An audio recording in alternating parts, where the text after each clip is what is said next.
केदारनाथ में helicopter crash, Garuda चट्टी में हुआ बड़ा हादसा। हादसे में 7 लोगों की हुई दर्दनाक मौत। सेना की तरफ से राहत बचाव कार्य हुआ जारी।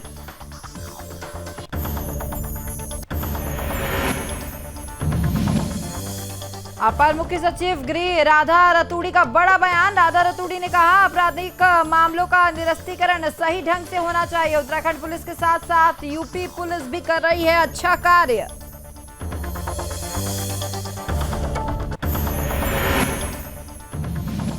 सीएम धामी ने महा रेजिमेंट के कार्यक्रम में लिया प्रतिभाग। महा रेजिमेंट के वार मेमोरियल में दी बलिदानियों को श्रद्धांजलि। वार मेमोरियल का भी धामी ने किया अवलोकन। सीएम बोले, सेना हमारी रक्षक, हमारा मस्तक।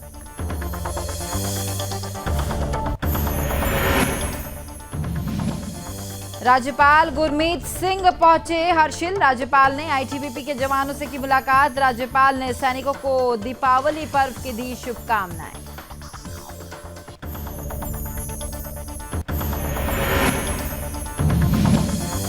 और केदारनाथ यात्रा ने रचा नया कीर्तिमान। कई लाख श्रद्धालु कर चुके हैं बाबा भोलेनाथ के दर्शन। कपाट बंद होने में कम दिन रह गए हैं बाकी। कपाट बंद होने तक तीर्थयात्रियों की संख्या में हो रही है बढ़ोतरी। तेल हो या शक्कर हो,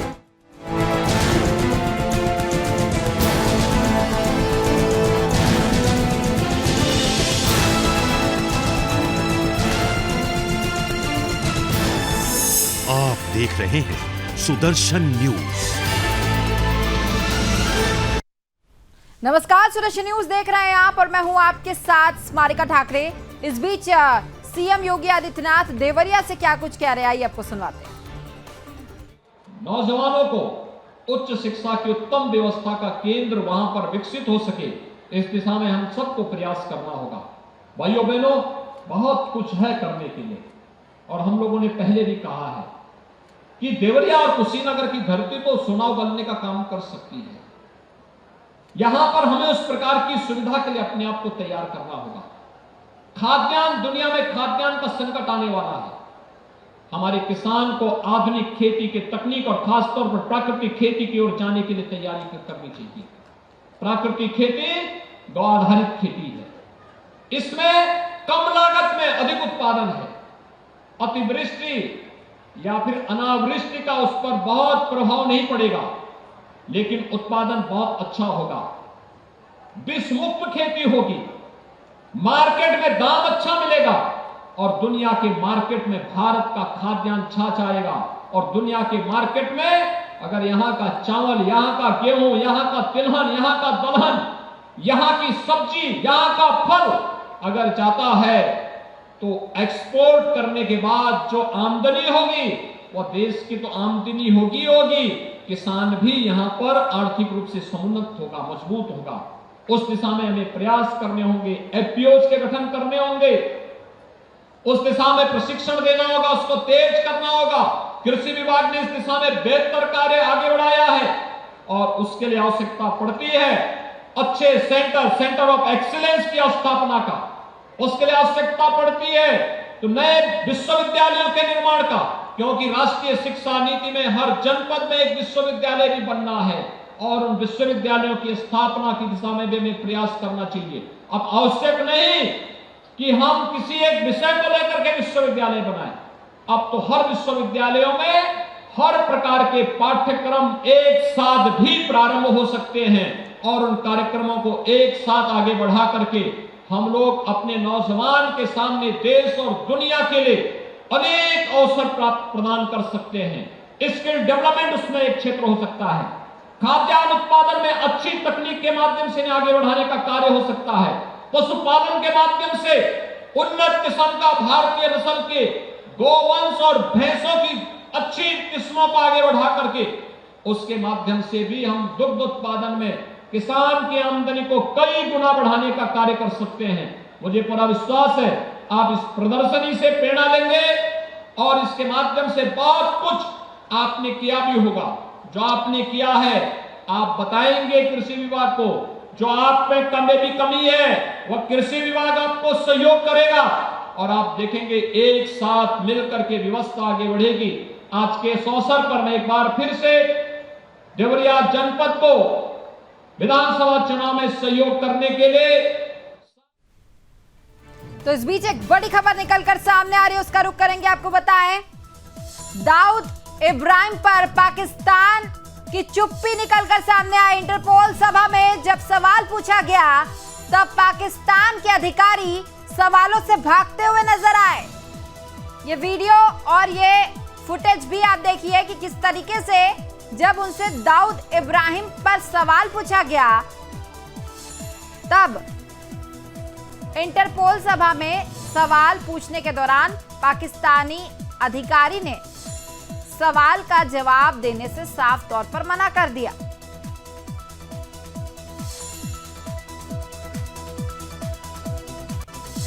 तो आपको बताएं, 175 देशों की सुरक्षा एजेंसी के प्रमुख दिल्ली में इस वक्त है और इस असेंबली में पाकिस्तान ने भी अपना डेलीगेशन भेजा था, लेकिन जब पत्रकारों ने इसे लेकर पाकिस्तान से सवाल किया तब सवालों से बचते हुए नजर आए पाकिस्तानी अधिकारी। अधिक जानकारी के लिए हमारे साथ न्यूज रूम से हमारी जो लावनी विनीत जी है वो जुड़ चुकी है।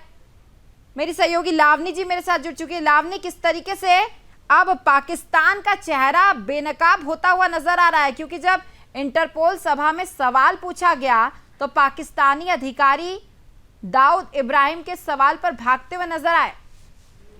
देखिए स्मारिका, बात अब की तो है ही नहीं, क्योंकि पाकिस्तान का चेहरा तो हर मोमेंट पर बेनकाब होता रहा है। सबसे महत्वपूर्ण ये है कि जब हम बात करते हैं इंटरपोल की जो जनरल असेंबली है, ख़ास तौर से अगर वो भारत में होती है, राष्ट्रीय राजधानी दिल्ली में होती है, प्रधानमंत्री इसका उद्घाटन करते हैं, तो सीधे सीधे एक बड़ा मैसेज ये जाता है कि भारत आतंकवाद को ख़त्म करने को लेकर और आतंकवाद की लड़ाई के लिए कितना प्रतिबद्ध है। पहली बात, 90वीं असेंबली है ये, 195 कंट्रीज़ के जो चीफ्स हैं सिक्योरिटी एजेंसीज के, वो यहाँ पहुंचे हुए हैं। पाकिस्तान का डेलीगेशन भी यहाँ आया हुआ है और जैसा कि आपने जिक्र किया, जो डेलीगेट मोहसिन भट्ट हैं, उनसे दरअसल पत्रकारों ने सवाल पूछा कि दाऊद इब्राहिम जो पाकिस्तान में छिपा हुआ है, या हाफिज सईद को लेकर उन्होंने सवाल पूछा, पाकिस्तान का आतंकवाद को लेकर क्या कुछ मानना है, किस तरह से इसका खात्मा हुआ हो सकता है। ये तमाम वो सवाल थे जो मोहसिन भट्ट के सामने पत्रकारों ने रखे। लेकिन वो कहते हैं ना कि अब आप जो है उस बारे में सच बोल नहीं सकते, लेकिन आपकी एक चुप्पी 1000 सवालों का जवाब दे देती है। कुछ ऐसा ही नजर आया मोहसिन भट्ट से जब सवाल पूछा गया तो उनकी बॉडी लैंग्वेज बहुत ज़्यादा असहज वो नजर आए, वो बहुत ज़्यादा अनकंफर्टेबल हो गए जब उनसे ये सवाल पूछा गया। अगर आप वीडियोस देख पा रहे हो और हमारे दर्शक देख पा रहे हो तो बाकायदा वो अपने लिप्स पर ऐसे फिंगर रखते हुए नजर आते हैं। इसका मतलब कि वो जानते सब कुछ है बट वो बता कुछ नहीं सकते हैं। यानी ये स्पष्ट हो जाता है कि दाऊद इब्राहिम को लेकर भारत जो लगातार ये दावे करता रहा है कि पाकिस्तान ने उसे पनाह देकर रखी हुई है, इसमें 100% की सच्चाई है। इसके पहले भी अगर आपको याद हो, या तो हम बीच हम अपने दर्शकों को वो सवाल भी सुनाते हैं कि किस तरीके से जो सवाल किया गया था और वो क्या सवाल था। जनाब एक सवाल है, क्या नहीं एक छोटा सा, मतलब आप सुन लें उसके बाद आपकी मर्जी होगी देना ना देना। क्या ये प्रोसेस एक्स्ट्राडिशन का बढ़ेगा भारत के साथ? दाऊद इब्राहिम को आप इंडिया को सौंपेंगे? Excellency, Hafiz Saeed and Dawood Ibrahim most wanted है इंडिया में, क्या आप भारत को सौंपेंगे? तो अभी हम आपको दिखा रहे थे कि किस तरीके से पाकिस्तानी अधिकारी जो है उन्होंने इस पूरे मामले में चुप्पी साध ली। हमारी जो सहयोगी है लावनी जी लगातार हमारे साथ न्यूज रूम से जुड़ी हुई। लावनी, अपनी बात कंप्लीट करिए। बिल्कुल स्मारिका, देखिए यहाँ पर जब इस वीडियो को देखिए आप तो मेरे को मैं क्योंकि मुझे हंसी आई इसलिए क्योंकि ये कुछ वैसा ही नज़ारा है जब आपने देखा होगा कि शंघाई सहयोग सम्मेलन के दौरान भी जब विदेश मंत्री से ये बात पूछी गई थी तो उनकी तरफ से किस तरह से रिएक्शन आया था, नो कमेंट्स बोल दिया गया था। यानी जानते समझते सब कुछ है लेकिन जवाब नहीं आ पाता है। बहरहाल इस बीच हमारे साथ इस वक्त जाने माने रक्षा विशेषज्ञ कर्नल जे सोनी साहब भी जुड़ चुके हैं। सोनी साहब बहुत बहुत स्वागत है और मैं भी आपके साथ जुड़ी हूँ और मेरी सहयोगी स्मारिका भी स्टूडियो से आपके साथ है। लेकिन प्रश्न मेरा आपसे बहुत सीधा सा होगा, इससे पहले भी मैं और आप कई डिबेट्स में जुड़ चुके हैं। मई में जब इकबाल कास्कर की तरफ से एक बात की जाए या सितंबर में अभी ये दावा किया गया था दाऊद के भाई की तरफ से ही कि कराची में छिपा हुआ है दाऊद, ये बहुत बड़ा प्रमाण था। बावजूद इसके आज जिस तरीके से पाकिस्तानी डेलीगेट को मुंह पर उंगली रखकर इस सवाल का जवाब सीधे सीधे चुप्पी के साथ देना पड़ गया, यानी वो सब कुछ जानते समझते हैं लेकिन बोल नहीं सकते हैं। ये पाकिस्तान के लिए कितनी बड़ी नुकसान की तस्वीर कही जाए ऐसे समय में जब जो बाइडेन ये कह चुके हो कि दुनिया के लिए सबसे खतरनाक देश पाकिस्तान है। जयंत जी, ये मेरा सौभाग्य कि मैं आपके न्यूज चैनल में हूँ। आज पाकिस्तान का इंटरपोल जनरल असेंबली में उनके डेलीगेशन की चुप्पी, जब भारतीय संवाददाताओं ने उनसे दाऊद इब्राहिम के बारे में पूछा, ये एक बार और दिखाता है कि पाकिस्तान में दाऊद इब्राहिम छुपा हुआ है। भारत ने कई बार डोजियर सबमिट किए हैं, भारत ने कई बार अंतर्राष्ट्रीय संगठनों को ऐलान किया है कि दाऊद इब्राहिम पाकिस्तान में, लेकिन पाकिस्तान कभी माना नहीं है। आज की ये चुप्पी एक बार फिर दिखाती है कि पाकिस्तान की धरती भारत के खिलाफ इस्तेमाल हो रही है आतंकवाद के लिए, और पाकिस्तान ऐसे लोगों को पनाह दे रहा है। अब वक्त आ गया पूरी दुनिया का पाकिस्तान को आइसोलेट करने का। आपने सही कहा, जो बाइडेन का कहना कि पाकिस्तान सबसे खतरनाक देश है आज की डेट में, ये सही है। 2011 में अमेरिका की secretary of state Hillary Clinton ने पाकिस्तान में कहा था कि याद रखना चाहिए, जो लोग अपने घर के पीछे सांप रखते हैं वो सांप उन्हें भी डर सकते हैं। आज पाकिस्तान की अर्थव्यवस्था बर्बाद हो चुकी है। पाकिस्तान के अंदर पाकिस्तान के आतंकवादी संगठन उनके अपने नागरिकों को मारे। सवाल महत्वपूर्ण ये है कि सांच को आंच की जरूरत नहीं होती है, सच सामने दिखाई दे रहा है। बावजूद इसके अभी भी पाकिस्तान को ग्रे लिस्ट से ही बाहर निकलने के लिए पाकिस्तान की कवायद तेज हो रही है, जबकि दूसरी तरफ ये होना चाहिए कि पाकिस्तान को ब्लैक लिस्ट में डाले जाने की कवायद शुरू हो जानी चाहिए। ये जो एक वैक्यूम है, ये सब कुछ सामने क्यों नहीं कंप्लीट हो पा रहा है वैक्यूम? बिल्कुल, मैं आपके साथ बिल्कुल सहमत हूँ। पाकिस्तान को ब्लैकलिस्ट कर देना चाहिए और पाकिस्तान को हर अंतर्राष्ट्रीय संगठन से निकाल देना चाहिए, और वो वक्त बहुत जल्दी आने वाला है। भारत G20 का प्रेसिडेंट बनने वाला है, भारत SCO का प्रेसिडेंट बन चुका है, और जैसे जैसे भारत की ताकत और अंतर्राष्ट्रीय स्तर पर बनेगी, वो दिन दूर नहीं जब पाकिस्तान को हर अंतर्राष्ट्रीय संगठन में से निकालकर फेंक दिया जाएगा, क्योंकि पाकिस्तान की वजह से कई देशों में आतंकवादी घूमते हैं, कई देशों में आतंकवादी घटनाएं करते हैं। खासकर भारत के ऊपर पाकिस्तान ने कितने वार किए आतंकवादियों के जरिए, कितने हमारे नागरिक मारे गए, हमारे कितने करोड़ों की संपत्ति बर्बाद हुई है सिर्फ पाकिस्तान की वजह से।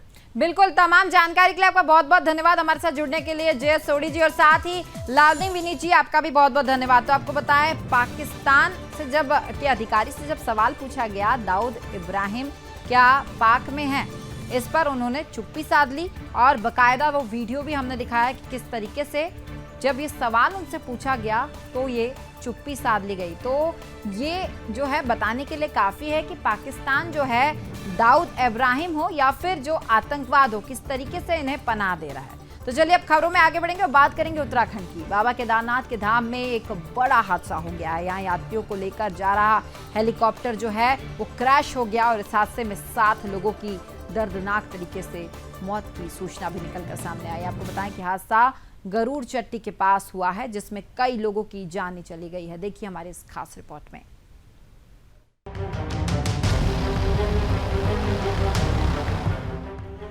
उत्तराखंड के केदारनाथ धाम में बड़ा हादसा हो गया। आपको बता दें कि यहाँ यात्रियों को ले जा रहा निजी कंपनी का हेलीकॉप्टर दुर्घटनाग्रस्त हो गया। क्रैश हुआ हेलीकॉप्टर आर्यन हेली कंपनी का बताया जा रहा है। दुर्घटनाग्रस्त हुए हेलीकॉप्टर में 7 यात्री सवार थे, जिसमें कई लोगों की मौत हो गई। इस हादसे के कारण शव पूरी तरह से जल गए। सभी को बरामद कर लिया गया है और ये पता लगाया जा रहा है कि ये यात्री कहाँ के रहने वाले थे।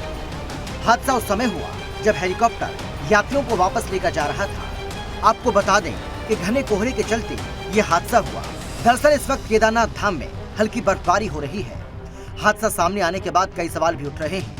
वहीं मौके पर मौजूद राहत दल के सदस्यों ने बताया कि कई शव शत विशत अवस्था में हैं।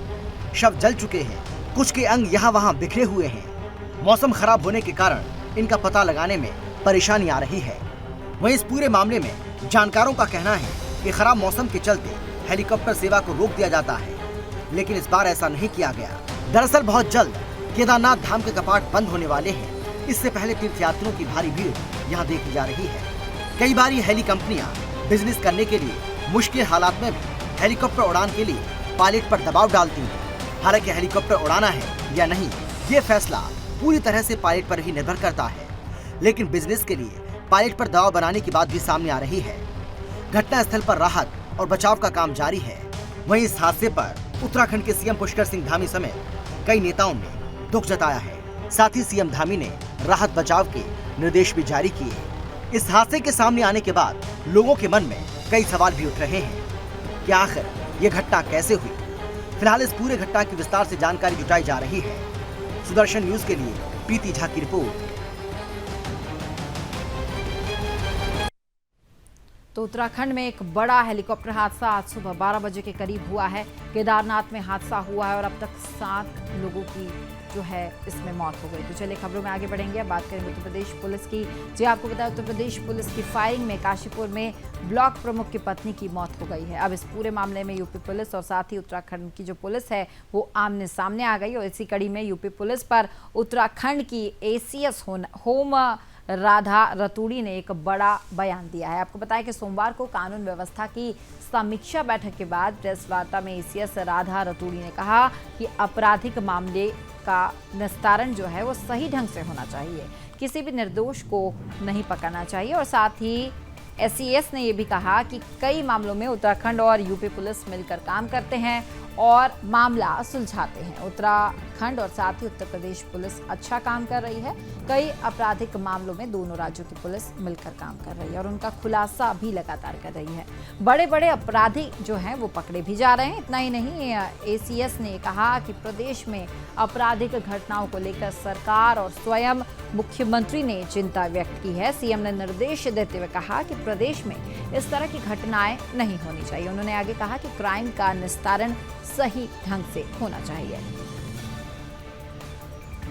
ये भी गलत है। अगर आप एक निर्दोष, जो भी कोई क्राइम होता है तो उसका इन्वेस्टिगेशन सही तरीके से होना चाहिए और जो वास्तव में दोषी व्यक्ति हैं उनके खिलाफ कड़ी से कड़ी कार्रवाई होनी चाहिए। सभी प्रदेशों की पुलिस अच्छा काम कर रही हैं, यूपी पुलिस भी और उत्तराखंड पुलिस भी। और बहुत सारे ऐसे क्राइम्स होते हैं जिसमें मिल के दोनों पुलिस काम कर रही हैं और उसको सॉल्व भी कर रही हैं और बड़े बड़े अपराधियों को पकड़ा भी जा रहा है।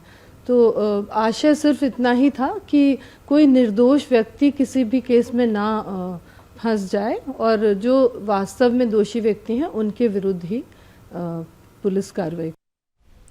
तो वहीं उत्तराखंड में मुख्यमंत्री पुष्कर सिंह धामी ने सोमवार को मध्य प्रदेश स्थित सागर में महार रेजिमेंट में आयोजित सैनिक सम्मेलन में प्रतिभाग किया। सम्मेलन को संबोधित करते हुए CM ने कहा कि बाल्यकाल में जब वे अपने पिताजी से महार रेजिमेंट के वीर सैनिकों की शौर्य गाथाओं के बारे में सुनते थे तो मन में उत्साह और उमंग की भावना जो है वो उठती थी। उन्होंने आगे कहा कि ये मेरा सौभाग्य है कि आज मुझे आप सभी वीर सैनिकों के बीच आने का अवसर प्राप्त हुआ। इससे पूर्व वे यहाँ तक एक बालक के रूप में ही आए थे, जिसके लिए ये पूरा परिवेश किसी जो है सपने से कम नहीं था। बाल्यकाल में जिस दिन वह सागर आए तो वे उनके जीवन के सबसे महत्वपूर्ण दिनों में से एक रहा। और मुख्यमंत्री ने आगे कहा कि जहाँ एक और हमारी रेजिमेंट विविधता में एकता की भावना का बोध कराती है तो वहीं इसका प्रत्येक सैनिक भारत की महान संस्कृति एवं गौरवशील शैल्य परंपरा का एक उत्कृष्ट उदाहरण भी है। उन्होंने आगे कहा कि आज हमारे वीर सैनिक दुश्मन को उसके घर में घुसकर जवाब दे रहे हैं। जब भी दुश्मन ने ललकारा, भारत ने उसे मुंह तोड़ जवाब दिया और साथ ही उसके पास ताकत भी है और उचित जवाब देने की राजनीतिक इच्छा शक्ति भी है। इसका भी प्रमाण जो है वो भारतीय सैनिक लगातार देते आए हैं।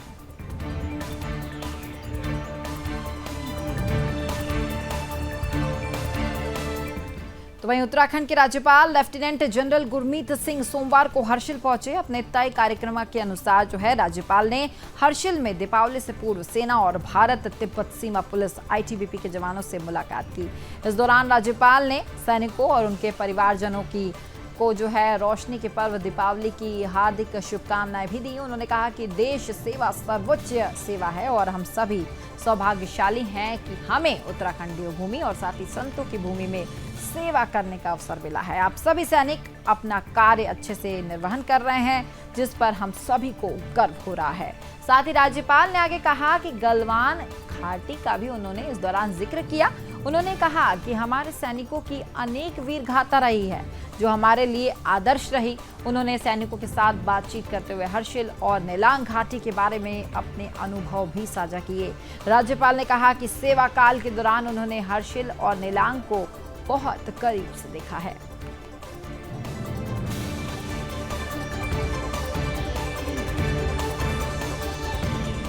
तो वहीं विश्वविख्यात केदारनाथ धाम यात्रा ने नया कीर्तिमान रच दिया है। केदारनाथ यात्रा के इतिहास में पहली बार यात्री जो है वो सीजन में कई लाख यात्री केदारनाथ धाम पहुंचते हैं और इस बार अभी भी जो है 10 दिन यात्रा के लिए शेष बची हुई है। इससे पहले सबसे ज़्यादा श्रद्धालु यानी कि 2019 की अगर बात करें तो यहाँ पहुँचे थे, तो वहीं 2019 में 10 लाख श्रद्धालु ने बाबा केदारनाथ के दर्शन किए थे। लेकिन इस बार बाबा केदारनाथ के दर्शन करने वाले यात्रियों की जो संख्या है वो अपने आप में एक रिकॉर्ड बना रही है। जी हाँ, आपको बताएं कि 11वें ज्योतिर्लिंग भगवान केदारनाथ धाम ने श्रद्धालुओं की संख्या को लेकर नया रिकॉर्ड बना दिया है। इस सीजन में अब तक 15 लाख से ज्यादा श्रद्धालु बाबा केदारनाथ के दर्शन करने के लिए केदारनाथ धाम पहुंच चुके हैं और तीर्थ यात्रियों की संख्या दिन प्रतिदिन बढ़ती जा रही है। ऐसा कयास लगाया जा रहा है कि कपाट बंद होने तक केदारनाथ धाम में दर्शन करने वाले तीर्थ यात्रियों का जो आंकड़ा है वो 18 लाख के पार पहुंच सकता है।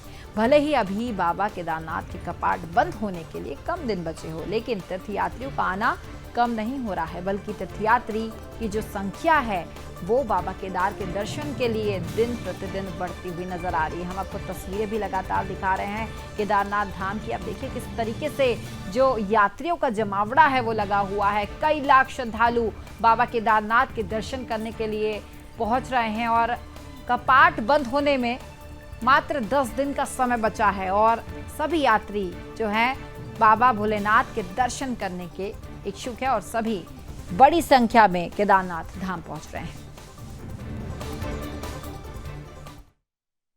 भगवान बद्री विशाल के प्रांगण में हम इस समय खड़े हुए हैं, जहां एक तरफ बर्फबारी हो रही है तो इस बीच देखिए डेली की तरह आज भी हजारों की संख्या में श्रद्धालु जो है वो बद्रीनाथ में पहुंचे हैं भगवान बद्री विशाल के दर्शन करने के लिए। सैकड़ों की तादाद में लोग यहां पर जो है वो अपनी अपनी बारी का इंतजार कर रहे हैं। कतारें एक तरफ अलग लगी हुई हैं, तो देश के हर एक कोने से श्रद्धालु जो है वो बद्रीनाथ में पहुँच रहे हैं। कुछ जो है वो सड़क मार्ग से होते हुए पहुंचते हैं तो कुछ जो है लगातार रोजाना की तरह जो है हवाई मार्ग से भी होते हुए यहाँ से लगातार जाते हुए हमको दिखाई देते हैं। तो तस्वीरें आप ये देख सकते होंगे ग्राउंड जीरो से एक्सक्लूसिव तस्वीरें बद्रीनाथ में, जहाँ एक तरफ बर्फबारी हो रही है तो बर्फबारी के बीच ही लाखों श्रद्धालु जो है वो दर्शन करने के लिए यहाँ पे उमड़े हुए हैं। क्योंकि जिस तरीके से थोड़ी बरसात के बाद हमने देखा कि मानसून की रफ्तार जैसे ही उत्तराखंड में धीमी पड़ी तो चारधाम की यात्रा में जो यात्रियों की तादाद थी वो बहुत ही ज़्यादा हमने बढ़ती हुई है देखी। और इसी क्रम में हमने देखा है कि लगभग 18 लाख के करीब श्रद्धालु आज तक जो है वो भगवान बद्री विशाल के कपाट पर यहाँ पे पहुँच चुके हैं। क्योंकि चार धाम में से एक बद्रीनाथ धाम भी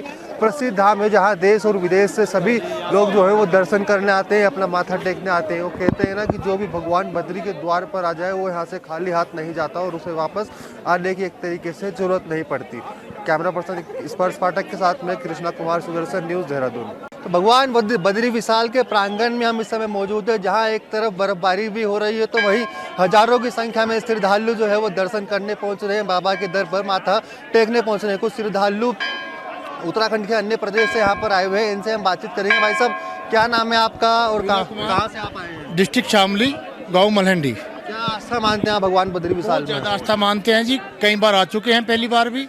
और इतना अच्छा यहाँ पे मन लगता है आके, एक मन को आकर्षित करता है मंदिर। सुविधाएं बहुत अच्छी हैं यहाँ पे और इससे ज़्यादा क्या कहूँ कि यहाँ पे देवी शक्ति उपलब्ध है। आपका क्या नाम है और कैसी सुविधाएं आप यहाँ बद्री विशाल में आप देखते हैं? मेरा नाम विनोद कुमार है, गाँव मलहंडी, डिस्ट्रिक्ट शामली। बहुत अच्छी सुविधा है, बहुत मन लगा है, बहुत अच्छा है। भाई साहब, अब से कुछ समय पहले भी हम लोग बद्रीनाथ आते थे, लेकिन अब भी हम आ रहे हैं, तो कैसा ये अंतर देखते हैं आने जाने का सफर में और यहाँ की व्यवस्थाओं में? बहुत अच्छा है जी, अब पहले से। मेरा नाम है सनी कुमार, गाँव मलंडी। मैं तो पहली दफ़ा आया हूँ यहाँ पे, आज बहुत ही अच्छा लगा आके। भगवान चाहे बार बार यहाँ पे आऊँ, बार बार दर्शन करने आऊँ। बहुत ही अच्छा जी, रहने की व्यवस्था अच्छी हो गई है जी। क्योंकि अगर हम बात करें, पहले काफ़ी दिक्कत होती थी, घंटों में पहुंचा जाता था। अब हम देख सकते हैं ऋषिकेश से हरिद्वार बद्रीनाथ जो है वो हम 8-9 घंटे में ही पहुंच जाते हैं। बहुत ज़्यादा सुधार है जी, अभी सड़कों में काफ़ी सुधार है, आने में कोई ज़्यादा परेशानी नहीं होती है। पहले के मुकाबले तो 100% बहुत ठीक है। बर्फबारी भी यहाँ पर बहुत हो रही है, ठंड नहीं लग रही आपको? नहीं, ठंड नहीं लग रही, बड़ा अच्छा महसूस हो रहा है। ठंड नहीं थी, आस्था है जी भगवान जी, कोई ठंड नहीं यहाँ पे। बहुत अच्छा लगा जी। आप क्या कहेंगे, क्या आस्था मानते हैं भगवान बद्री विशाल? बहुत ज़्यादा आस्था मानते हैं जी, बहुत ज़्यादा, और भगवान बद्रीनाथ जी पूरी भी करते हैं। हाँ जी, तो बिल्कुल बहुत आस्था जो है वो सभी श्रद्धालु या हम कहें हर एक हिंदू की आस्था जो है वो भगवान बद्री विशाल से जुड़ी हुई है। इन्हीं की मनोकामना लेकर वे यहाँ पर दर्शन करने आते हैं, अपनी मनोकामना मानते हैं, जो जल्द ही श्रद्धालुओं की पूरी हो जाती है, जिसके बाद उन्हें कोई भी मुराद एक तरीके से नहीं रहती है। जो कहते हैं यहाँ का कोई भी अगर दुख मुटाव लेकर आता है तो वो यहाँ से दुख जो है वो सूरत पूरा होकर जाता है, जैसे कि कोई भी उसके दिल में दुख नहीं रहता और कोई भी उसकी ज़िंदगी में दुख नहीं रहता है। तो यहाँ पर आके सभी जो है वो दुख मुक्त हो जाते हैं, ऐसे सभी का मानना है और सभी की आस्था कह सकती है। बर्फबारी जिस तरीके से यहाँ पर लगातार तेज़ पड़ती जा रही है और श्रद्धालुओं की संख्या भी लगातार बढ़ती जा रही है। इसी क्रम में हमने देखा 18 लाख से अधिक श्रद्धालु जो है वो इस साल कपाट खुलने तक अब तक दर्शन यहाँ पर कर चुके हैं। कैमरा पर्सन स्पर्श पाठक के साथ मैं कृष्णा कुमार। तो हम आपको अभी बद्रीनाथ धाम की तस्वीरें भी दिखा रहे थे कि किस तरीके से बद्रीनाथ धाम में भी अब बर्फबारी शुरू हो चुकी है और लोग जो है बद्रीनाथ धाम भी पहुंच रहे हैं, क्योंकि जल्द ही बद्रीनाथ धाम के भी कपाट जो हैं वो बंद होने वाले। चलिए खबरों में आगे बढ़ेंगे और बात करेंगे उधम सिंह नगर की। उधम सिंह नगर के कीछा में प्रशासन ने अतिक्रमण के खिलाफ अभियान चलाते हुए दर्जनों व्यापारी का चालान कर जुर्माना वसूल किया है। प्रशासन ने सड़क के किनारे अतिक्रमण करने वाले व्यापारियों की चेतावनी देते हुए कहा कि अगर उनके द्वारा सरकारी भूमि पर अतिक्रमण किया जाता है तो उनके खिलाफ विभागीय कार्रवाई जो है वो की जाएगी। त्योहारों के मद्देनजर नगर की मुख्य सड़कों पर लोगों की बढ़ती भीड़ और साथी व्यापारियों द्वारा सड़क पर सामान रखे जाने के कारण नगर में जाम की स्थिति जो है वो पैदा हो गई है और नगर की मुख्य सड़कों पर आम जनता को आवाजाही में दिक्कतों का सामना करना पड़ता है। एसडीएम कौस्तुभ मिश्रा के नेतृत्व में नगर पालिका प्रशासन और पुलिस प्रशासन की टीम ने जो है नगर के मुख्य बाजार में अतिक्रमण के खिलाफ अभियान चलाया। प्रशासन की कार्रवाई के दौरान कई व्यापारियों ने इसका विरोध भी किया और इस दौरान व्यापारी नेताओं की प्रशासन की टीम से तीखी नोकझोंक भी हुई। प्रशासन ने अतिक्रमण के खिलाफ चलाए जा रहे अभियान के तहत व्यापारियों का चालान करते हुए हजारों का जुर्माना वसूल किया है। तो फिलहाल उत्तराखंड विशेष में इतना ही, लेकिन सुदर्शन न्यूज में खबरों का सिलसिला लगातार जारी रहेगा। जय हिंद।